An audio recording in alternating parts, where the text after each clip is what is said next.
Capítulo 7. Depoimento. O que aprendemos na presença de Deus não pode ser aprendido na presença dos homens. Estou lendo A Isca de Satanás. Minha visão da palavra de Deus mudou desde que comecei a lê-lo.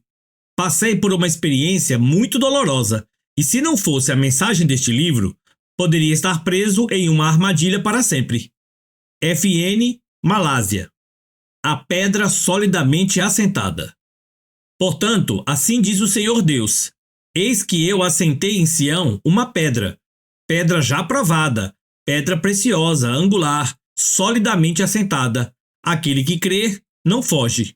Isaías 28:16. Aquele que crê não foge.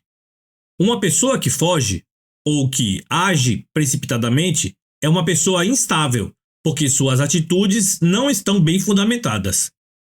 Ela é facilmente abalada e influenciada pelas tempestades ou perseguições e provações. Vejamos, por exemplo, o que aconteceu com Simão Pedro.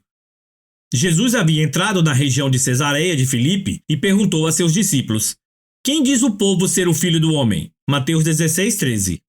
Diversos discípulos compartilharam com entusiasmo a opinião das multidões acerca de quem era Jesus.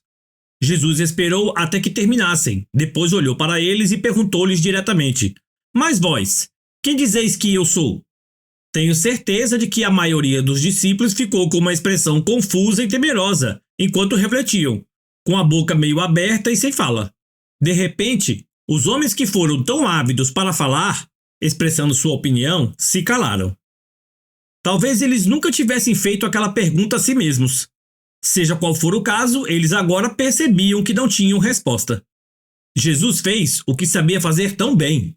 Ele detectou o coração deles através de uma pergunta. Ele levou-os ao entendimento real do que eles sabiam e do que não sabiam. Eles estavam se alimentando das especulações dos outros, em vez de definirem em seus próprios corações quem Jesus realmente era. Eles não haviam confrontado a si mesmos. Simão, cujo nome foi mudado para Pedro por Jesus, foi o único dos discípulos capaz de responder. Ele disse: tu és o Cristo, o Filho do Deus vivo. Mateus 16:16. Jesus então lhe respondeu dizendo: bem-aventurado és, Simão Barjonas, porque não foi carne e sangue que tu revelaram, mas meu Pai que está nos céus. Vê versículo 17. Jesus estava explicando a Simão Pedro a fonte desta revelação. Simão não havia recebido este conhecimento por ouvir a opinião dos outros ou pelo que lhe havia sido ensinado, mas Deus o havia revelado a ele. Simão Pedro tinha muita fome pelas coisas de Deus. Era ele quem fazia a maioria das perguntas. Foi ele quem andou sobre as águas, enquanto os outros 11 observavam. Ele era um homem que não se contentava com a opinião dos outros. Ele queria ouvir diretamente da boca de Deus. Este conhecimento revelado de Jesus não veio por meio dos seus sentidos, mas foi um dom, iluminado em seu coração em resposta à sua fome. Muitos haviam visto e testemunhado o que Simão Pedro viu e testemunhou, mas seus corações não tinham tanta fome de conhecer a vontade de Deus quanto de Pedro. 1 João capítulo 2, versículo 27 diz: a unção que dele recebestes permanece em vós, e não tendes necessidade de que alguém vos ensine, mas com a sua unção vos ensina a respeito de todas as coisas, e é verdadeira, e não é falsa, como também ela vos ensinou. Essa unção estava ensinando a Simão Pedro. Ele ouviu o que todos os outros tinham a dizer, e depois olhou para dentro de si para ver o que Deus lhe havia revelado. Quando você recebe conhecimento revelado de Deus, ninguém pode lhe influenciar. Quando Deus revela algo a você, não importa o que o mundo inteiro diga, ninguém pode mudar o seu coração. Então Jesus disse a Simão Pedro e ao resto dos discípulos: sobre esta pedra de conhecimento revelado por Deus, edificarei a minha igreja, e as portas do inferno não prevalecerão contra ela. Mateus 16:18. Assim, vemos claramente que existe uma pedra solidamente assentada na palavra de Deus revelada. Neste caso, foi a compreensão de Pedro de que Jesus era o Filho de Deus. A palavra iluminada.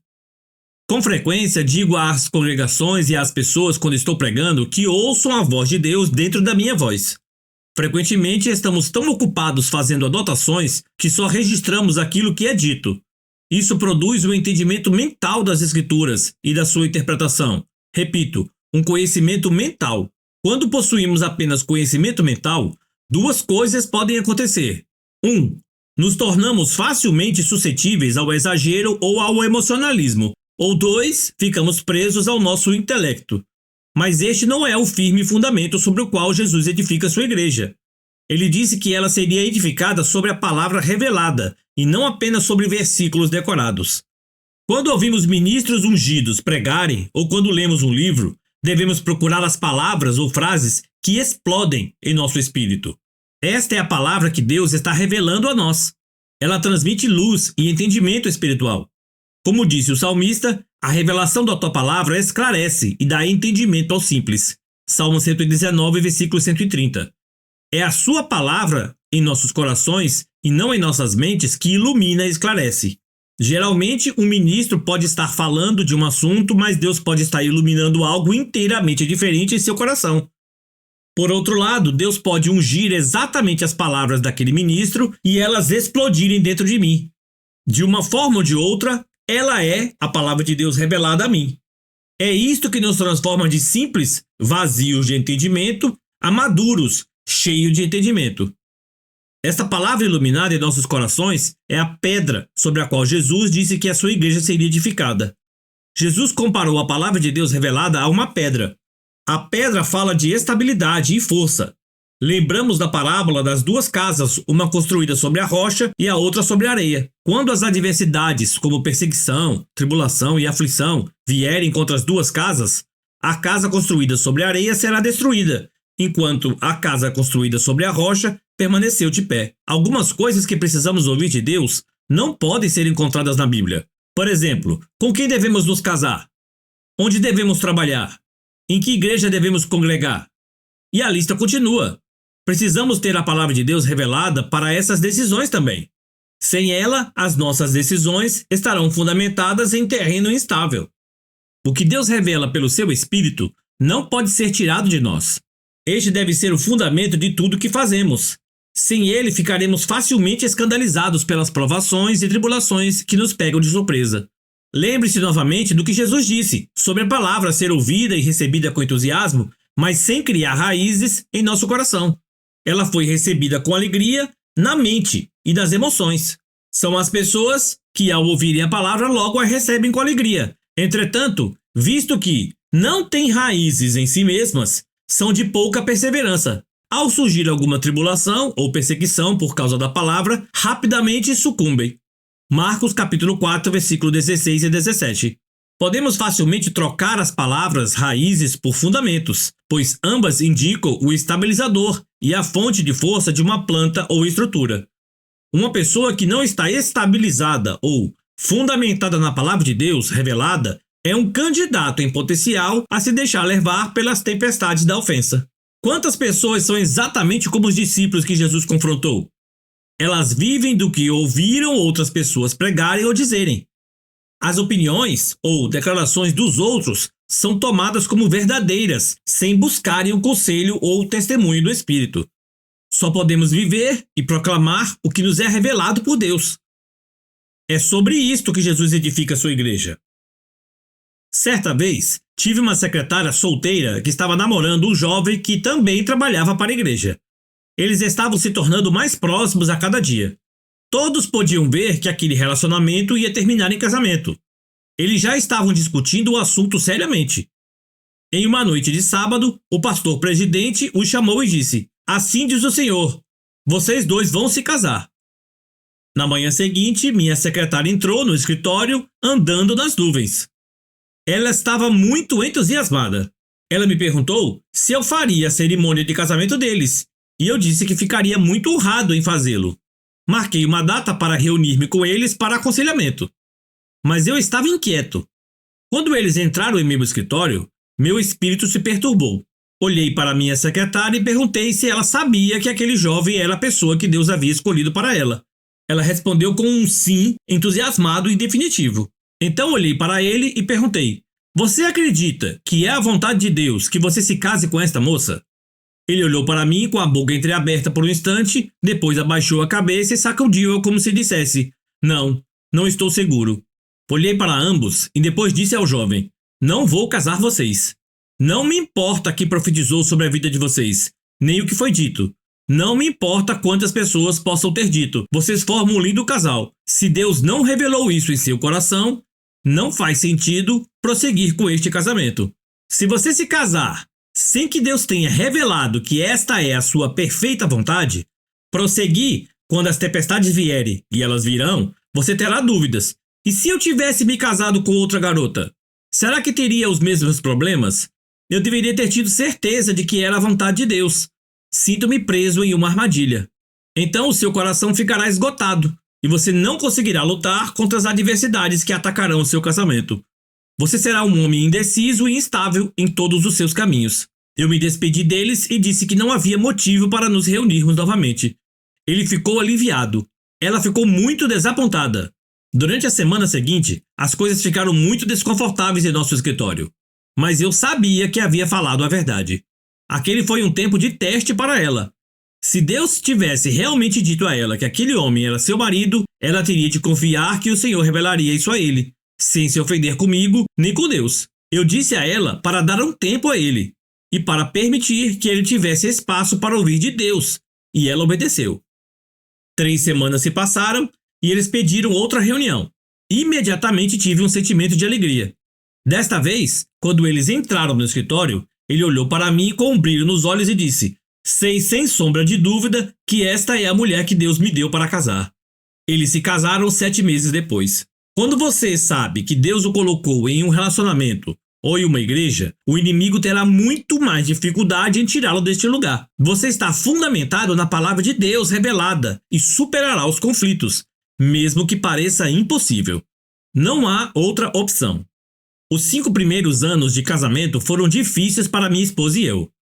Havíamos ferido tanto um ao outro que parecia impossível salvar o relacionamento amoroso que tínhamos antes. Só uma coisa nos manteve juntos.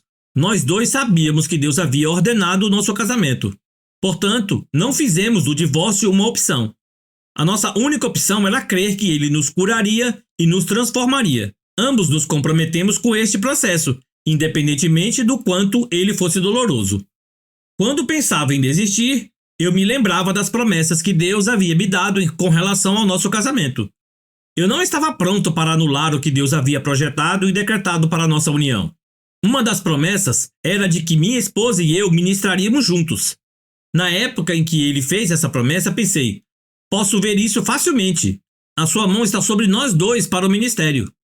Contudo, em meio às nossas tempestades matrimoniais, não conseguia mais ver a promessa claramente, mas me recusava a desistir dela. A esperança natural havia terminado por causa das lutas e do orgulho que havia entrado em nosso casamento, mas ainda havia uma semente sobrenatural de vida em meu coração. Essa promessa funcionava como uma âncora, um fundamento no momento em que eu precisava. Como vimos mais tarde, Deus não apenas curou o nosso relacionamento, como também o tornou mais forte do que antes. Crescemos com os conflitos, perdoando um ao outro e aprendendo com eles. Agora ministramos juntos. Considero minha esposa não apenas a minha amada e melhor amiga, mas também a ministra em quem coloco a máxima confiança. Confio mais nela do que em qualquer outra pessoa.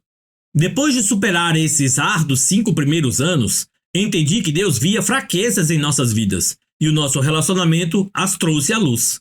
Eu estava impressionado com a sabedoria que nos uniu como homem e mulher. Antes de conhecer Lisa, eu orava insistentemente pela mulher com quem me casaria um dia. Essa escolha era a segunda decisão mais importante de minha vida. A primeira era obedecer ao Evangelho. Por ter orado e esperado a escolha de Deus para mim nesta área, achei que não teria os problemas que os outros tinham no casamento. Ah, como eu estava errado! Deus escolheu uma esposa para mim que era o desejo do meu coração. Mas ela também expôs a imaturidade egoísta que estava escondida em meu interior. E havia mais. Fugir do conflito, optando pelo divórcio ou culpando-a, só teria enterrado a minha imaturidade sobre outra falsa camada de proteção, chamada de ofensa. Conhecer a palavra de Deus para o casamento me impediu de partir. Neste ponto, gostaria de me desviar um pouco do tema principal do capítulo e tratar de outro assunto. Alguns de vocês podem estar pensando: mas eu não era salvo quando me casei. A vocês, Deus diz: ora, aos casados ordeno, não eu, mas o Senhor, que a mulher não se separe do marido. Se ela, porém, vier a separar-se, que não se case ou que se reconcilie com seu marido, e que o marido não se aparte de sua mulher. Irmãos, cada um permaneça diante de Deus naquilo em que foi chamado. 1 Coríntios capítulo 7, versículos 10 e 11 e versículo 24. Que esta palavra sobre a aliança do casamento seja firmada em seu coração, de tal forma que você não seja abalado da sua firmeza pela armadilha da ofensa. Depois, busque ao Senhor para receber a sua palavra revelada para o seu casamento. Alguns de vocês podem não ter se casado dentro da vontade de Deus, mesmo sendo crentes. Para entrarem na bênção de Deus para o seu casamento, vocês precisam se arrepender por não terem buscado o seu conselho antes de se casarem, e Ele os perdoará. Firme o seu coração no fato de que um erro não justifica outro. Quebrar uma aliança por causa da ofensa não é a solução. Então, busquem ao Senhor para receber a sua palavra para o seu casamento. A rocha firme. A palavra de Deus revelada é a rocha firme sobre a qual devemos construir nossas vidas e ministérios. Diversas pessoas me contaram sobre as várias igrejas ou equipes ministeriais de que participaram em um curto período. Meu coração sofre ao ver que elas são impelidas pelas dificuldades e não pela direção de Deus. Elas exaltam o fato de como as coisas vão mal, ou de como elas e outras pessoas foram maltratadas. Elas se sentem justificadas nas decisões que tomaram. Mas esse raciocínio é apenas mais uma camada de engano que as impede de ver a ofensa e as suas próprias falhas de caráter. Elas descrevem a relação atual com os ministérios ou igrejas de que fazem parte como temporária, ou é aqui que Deus me quer por enquanto. Cheguei a ouvir um homem dizer: estou emprestado para esta igreja.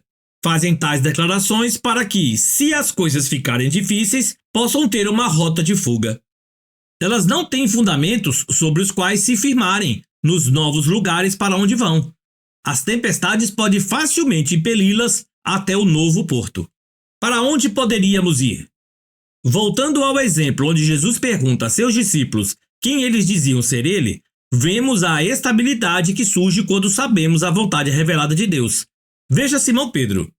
Depois que Simão disse o que o Pai revelou ao seu coração, Jesus disse: também eu te digo que tu és Pedro, e sobre esta pedra edificarei a minha igreja, e as portas do inferno não prevalecerão contra ela. Mateus 16, 18. Jesus mudou o nome de Simão para Pedro. Isto é significativo, porque o nome Simão significa ouvir. O nome Pedro, da palavra grega Petros, significa uma pedra. Uma casa construída de pedras sobre o fundamento sólido de uma rocha suportará as tempestades que se levantarem contra ela. A palavra pedra neste versículo vem da palavra grega Petra, que significa uma grande pedra. Jesus estava dizendo a Simão Pedro que agora ele era feito da substância na qual a casa seria fundada. Mais tarde, Pedro escreveu em 1 Pedro 2,5: também vós mesmos, como pedras que vivem, sois edificados casa espiritual. Uma pedra é um pedaço pequeno de rocha grande. Força, estabilidade e poder estão na rocha da palavra de Deus revelada, e há frutos na vida da pessoa que a recebe. Essa pessoa se torna forte na força daquele que é a palavra viva de Deus, Jesus Cristo. Como o apóstolo Paulo escreveu em 1 Coríntios 3,11, porque ninguém pode lançar outro fundamento além do que foi posto, o qual é Jesus Cristo, ao buscarmos aquele que é a palavra viva de Deus, ele será revelado e seremos estabelecidos. Em João 5, vemos que durante os últimos dias da jornada de Jesus na terra, a vida se tornou mais difícil para sua equipe ministerial. Os líderes religiosos e os judeus estavam perseguindo Jesus, procurando matá-lo. Quando as coisas começaram a melhorar e as pessoas queriam levá-lo à força para torná-lo rei, ele se recusou e se afastou deles. Vê João 6,15. Por que ele fez isso? Seus discípulos se perguntavam. Esta era a oportunidade dele e a nossa. Eles estavam ficando perturbados. As tempestades estavam soprando com força. Deixamos nossas famílias e empregos para seguir este homem. Temos muita coisa em jogo. Acreditamos que ele é aquele que havia de vir. Afinal, João Batista declarou isto, e ouvimos Simão Pedro dizer isto em Cesareia de Filipe. Estes são dois testemunhos. Mas por que ele continua a irritar os líderes atuais? Por que ele está cavando seu próprio túmulo? Por que ele faz declarações do tipo: ó geração infiel e perversa, por quanto tempo ainda vos suportarei? A nós, seus discípulos? A ofensa e o escândalo estavam começando a encher o coração daqueles homens que haviam deixado tudo para seguir Jesus. Então as coisas chegaram ao ponto máximo. Jesus pregou algo para eles que soou como pura heresia. Em verdade vos digo, se não comerdes a carne do Filho do Homem e não beberdes o seu sangue, não tendes vida em vós mesmos. João 6,53. O que ele está pregando agora? Eles se perguntaram. Agora ele foi longe demais. Não apenas isto, mas ele também disse estas coisas diante dos líderes da sinagoga de Cafarnaum. Para aqueles discípulos, aquilo foi a gota d'água. Muitos dos seus discípulos, tendo ouvido tais palavras, disseram: duro é este discurso, quem o pode ouvir? João capítulo 6, versículo 60. Observe a resposta de Jesus. Mas Jesus, sabendo por si mesmo que eles murmuravam a respeito de suas palavras, interpelou-os. Isto vos escandaliza? João 6,61. Esses eram os próprios discípulos de Jesus. Ele não retira a verdade, mas em vez disso confronta aqueles homens. Ele sabe que alguns estavam vivendo sobre um fundamento defeituoso. Ele expõe esse fundamento e lhes dá a oportunidade de ver o seu próprio coração. Mas eles não eram como Simão Pedro ou os outros discípulos que tinham fome pela verdade. Veja a reação deles. À vista disso, muitos dos seus discípulos o abandonaram e já não andavam com ele. João capítulo 6, versículo 66. Observe que não foram poucos, foram muitos. Alguns, sem dúvida, eram os mesmos que foram tão rápidos em dizer, antes em Cesareia de Filipe, uns dizem João Batista, outros Elias e outros Jeremias ou alguns dos profetas. Mateus 16,14. Eles não estavam fundamentados na palavra de Deus revelada. O escândalo cresceu a ponto deles fazerem o que muitos fazem hoje: fugir. Eles acharam que haviam sido enganados e maltratados, mas isto não era verdade. Eles não enxergaram a verdade porque seus olhos estavam focados nos seus próprios desejos egoístas. Agora vejamos o que acontece com Simão Pedro, quando Jesus confronta os 12.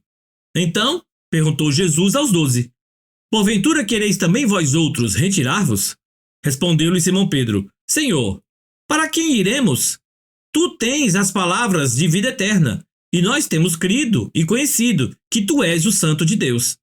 João 6, 67 a 69. Jesus não implorou àqueles homens: por favor, não vão embora. Acabo de perder muitos da minha equipe. Como eu poderia ir em frente sem vocês? Não. Ele os confrontou. Vocês também querem partir? Observe como Simão Pedro responde, embora ele estivesse lutando com a oportunidade de se escandalizar, tanto quanto os outros. Senhor, a quem iremos? O que ele ouviu deve tê-lo confundido, mas havia um conhecimento nele que os outros não possuíam. Em Cesareia de Filipe, Pedro teve a revelação de quem Jesus realmente era, o Filho do Deus vivo. Mateus 16,16. Agora, no auge de sua provação, ele falou aquilo que estava arraigado em seu coração. Nós temos crido e conhecido que tu és o Santo de Deus. Estas são as mesmas palavras que ele disse em Cesareia de Filipe. Ele era uma pedra firmada na rocha firme da palavra viva de Deus. Ele não partiria escandalizado. Reação sob pressão. Geralmente digo que as provas e testes localizam uma pessoa. Em outras palavras, elas determinam onde você se encontra espiritualmente. Elas revelam a verdadeira condição do seu coração. A forma como você reage sob pressão é a forma como seu verdadeiro eu reage. Você pode ter uma casa construída sobre areia de 5 andares, alta e bela, artisticamente decorada, com material mais elaborado. Enquanto o sol estiver brilhando, ela se assemelha a um baluarte de força e beleza. Ao lado dessa casa, você pode ter uma casa simples de 1 andar. Ela é quase imperceptível e possivelmente sem atrativo se comparada ao belo prédio ao lado. Mas ela é construída sobre algo que não se pode ver, uma rocha. Enquanto as tempestades não vierem, a casa de 5 andares parece muito melhor. Mas quando ela enfrenta uma tempestade forte, desaba e fica arruinada. Ela pode sobreviver a algumas tempestades menores, mas não a um furacão. A estrutura simples de 1 andar sobrevive. Quanto maior a casa, mais grave e digna de nota é a sua queda. Algumas pessoas na igreja são como os discípulos que foram tão rápidos em falar em Cesareia de Filipe, mas apenas para terem o seu coração exposto depois. Elas podem ser comparados aos cristãos de 5 andares, a imagem da força, da estabilidade e da beleza. Podem suportar algumas tempestades menores e até de tamanho médio, mas quando uma poderosa tempestade sopra, eles são abalados. Certifique-se de edificar a sua vida na palavra revelada de Deus, e não no que os outros dizem. Continue buscando o Senhor e ouvindo seu coração. Não diga ou faça coisas só porque todas as outras pessoas estão fazendo. Busque a Deus e firme-se naquilo que for iluminado em seu coração.